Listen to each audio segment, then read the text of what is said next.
Well, hello everyone. It's kind of a weird setting. I'm not too sure about this, but I want to do that because I don't want to talk too loud, and my camera is just right there, so I can talk a bit less loud. It's actually like 1 in the morning, so I don't want to wake up anyone, and yeah. So today I'm doing the Nope book tag, which was created by, oh god, I forgot her name, a booktube book, and however I found the video not by her. I found the video from Midnight Reads, so her video will be as well linked down below. Alright, let's get on to the questions because we have a lot of them. And my camera is already dying, that's fun. Number 1, a nope ending. A book ending that made you go nope, either in denial, rage, or simply because the ending was crappy. The book Brooklyn by Tom Coilbin, I think. I don't have the book with me, but yeah, that book was something. Overall, I thought it was a really good book, and I thought it was a great movie. So the book was, I'm not gonna tell you the ending, but it was really disappointing for me, and how they did it in the movie was, I don't even know how to explain it. It was like a relief, because that's how I wanted the book to end. So having the movie to end like that was, I don't know, it felt better.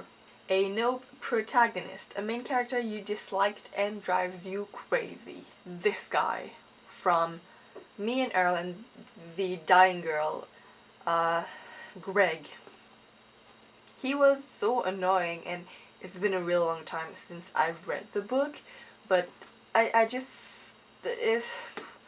didn't like him at all. He didn't care about anything really besides his somehow movies, weird-ish thingies. I don't even know. A nope series. A series that turned out to be the one huge pile of nope. After you've invested all of that time and energy on it, or a series you gave up on because it wasn't worth it anymore. People are gonna hate me for this, but the Divergent trilogy, which I haven't even finished Allegiant because, well, one of the reasons was because I was spoiled the ending. Yes, I know it's not the book's fault, it's not the author's fault, it's that person's fault, but it made me really not enjoying the book while I was reading it. I got like halfway through it and I was like, I'm not interested anymore because I don't really know what's gonna happen, and I don't know, it just felt wrong. A nope popular pairing, a ship you don't support. Listen, it's not that I don't support it, and I'm realizing now that through the mirror, everything is backwards. Well, this book, everybody knows what this book is anyways. P.S. I Still Love You by Jenny Han, the second book in the To All the Boys I've Loved Before trilogy series. I don't know. It's not that I don't support it, but Jean and Peter are not my favorite couple of all time.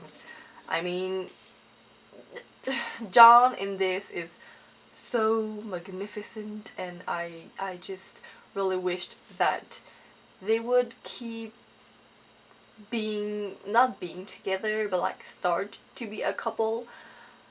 Cause Peter, I mean, yes, he was really weird and bad at the beginning of the first book. I was like, he's just full of crap. He doesn't love her. He just pretends. And in the second book, it looks like he still pretends, but at the same time, he does stuff that someone wouldn't do if you were pretending. So I'm confused, but I don't love it. A no plot twist. A plot twist you didn't see coming or didn't like. This is the biggest plot twist I've ever seen in my entire life. In this book, Red Queen by Victoria Aveyard, let me tell you, this is the worst plot twist I've ever seen, ever read, ever. Anyways, I've never seen anything like it. I mean, it's crazy. I never ever imagined that something like that would happen. Never, never in a million years. And I'm mad at what happened, obviously, but I'm more shocked than mad. A no protagonist action slash decision. A character decision that made you shake your head, nope. I don't necessarily have a book in mind, but in most contemporary books, the main character just does some really heavy, stupid stuff that she does not believe in, but she does it anyways. For any reason that is, I don't know why it happens, but I just feel like it's not realistic to do something like that in a real world, because contemporary is a realistic place and time, and I just feel like this is not realistic. If she does something like that, it's not like her character to do that, and she does it, and you just like, why? Nope. Genre. A genre you will never read. I will never read horror books. Never. Ever. I can't. I can't even watch movies that are horror, and I'm never gonna do that. Never. Ever. A nope book format. A book format you hate and avoid buying until it comes out in a different edition. I hate hardbacks, but sometimes I find myself buying them for any sort of reasons. I don't know why. And I also get them from presents. And then if I want to continue on the series, I kind of have to buy the other hardcovers. So this is really frustrating. Just for an example, this book I got it for free. But now this is the first book in a trilogy or a series, I'm not too sure, and it's a hardback. I don't want to buy paperbacks for the next books, but I don't want to buy the hardbacks because they're like, how much are they? They're like $20 Canadian dollars. It's really, really high. Paperbacks are half that price. I don't want to buy hardbacks, but I don't want them to be left alone and to have tiny paperbacks just beside them. It's gonna be ugly, and it's a real struggle. I'm gonna pass number 9, which is a nope trope, because I don't know what that means. I Google translated it and it didn't give me anything, so sorry. A nope recommendation. A book recommendation that is constantly hyped and pushed at you that you simply refuse to read. Most of the time, I have a lot of people pushing me to read the Mortal Instruments series, and I read the first book when I was in like freshman in college, not college, high school, and I was not a good English reader, so I didn't understand much of what was happening, so I didn't really like the book because I didn't understand most of it. And from that experience, I just really don't want to read any of them. But I would have to reread the first book, and it would take time because I won't buy it. So I would have to borrow it from someone who I have to know that has anyways. It's complicated. Let's just say that. A nope cliche slash pet peeve. A cliche or writing pet peeve that always makes you roll your eyes. I don't have anything in particular because I looked and none of my books were really like picky on that, but most of contemporary books use a very weird language type thingy. I don't know. But the girls always seem to talk in a way that is always poetic and just really, really beautiful and charming, but in real life it doesn't really go that way. So I never really read a book that is really clumsy and just is real life. You don't always are perfect, but in books it's just always so perfect and beautiful and on the line, and I don't know, I don't get it. A nope love interest. The love interest that's not worthy of being one, a character you didn't think should have been a viable love interest. I don't have anyone in particular at the time. A nope book. A book that shouldn't have existed that made you say nope. To be fair, all books have the right to exist, but some books are just that bad that you can't you can't like them that much. I have The Shadow over the Crescent Moon by Fatima Bhutto, and I got this book as an ARC copy back in 2015, I think, and it was really really bad, and I didn't made a review. Oh, I think I did. I don't remember if I did or not, but I really really did not like this book. I went like 3/4 in it, and I still didn't understand what the story was about. So, nope. A nope villain, a scary villain slash antagonist you would hate to cross and would make you run in the opposite direction. Well, everybody's afraid of Voldemort. Obviously, I wouldn't want to be near him at any time, but he's dead. So, let's take a live villain. I don't know. I read a lot of books where the villain becomes a main character. So, but oh wait, I would never want to encounter Elara, the queen in Red Queen. She's a queen and she has the power to control minds.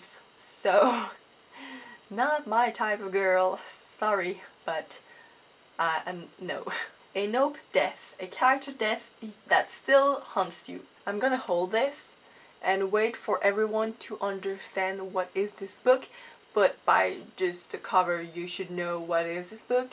This is Rune and Rising by Leigh Bardugo, the third book in the Grisha trilogy.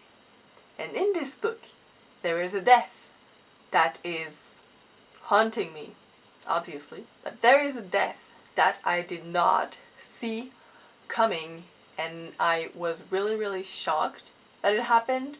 It doesn't happen in most books, so I was like, oh god, wow, that's impressive. And honestly, I cried a little inside. Well, actually in the inside I cried a lot. I cried a little in real life, and I was surprised that I cried because I was like, why am I crying for this character in particular? He doesn't have any meaning to me, but it seems that he does. A nope author. An author you had a bad experience reading for and have decided to quit. I know this is really sad, but Jan Martel was disappointing. His reading style was long, no paragraphs, almost no dialogues in the high mountains of Portugal. It was really really disappointing, and it had like 3 stories at the same time. It was really really hard to understand and to follow, and they were like all big paragraphs like that, and I really don't get why he did that because it was really really really really hard to understand. I found one for the number 12, the love interest that's not worthy of being one, a character you don't think should have been a viable interest. It's not that he shouldn't have been a viable interest, but Adam, in this particular book, Ignite Me, by Tahir Mafi, from the Shadow Me series, he is God, he is something. He makes everything more difficult than it already is, so that doesn't help. he's constantly on Juliet's back, and he just insults her, and he did so many wrong things that in the end I was like, not. And then my battery died. Thank you, battery, for being so nice to me. Thank you so much. But what I wanted to say is just that Adam was so mean to everyone, and especially Juliet, and it was just really irritating, and I just really hated him. In the ending, I just was glad that the ending was what it was. I'm not gonna say anything, but it was really satisfying because I did not like him. He doesn't die. Don't worry. He doesn't die, but I'm not gonna say anything, but he's not in a great place. But I don't care because he doesn't deserve Julia's love anymore. And that's all I had to say, and I'll see you guys next week. Goodbye.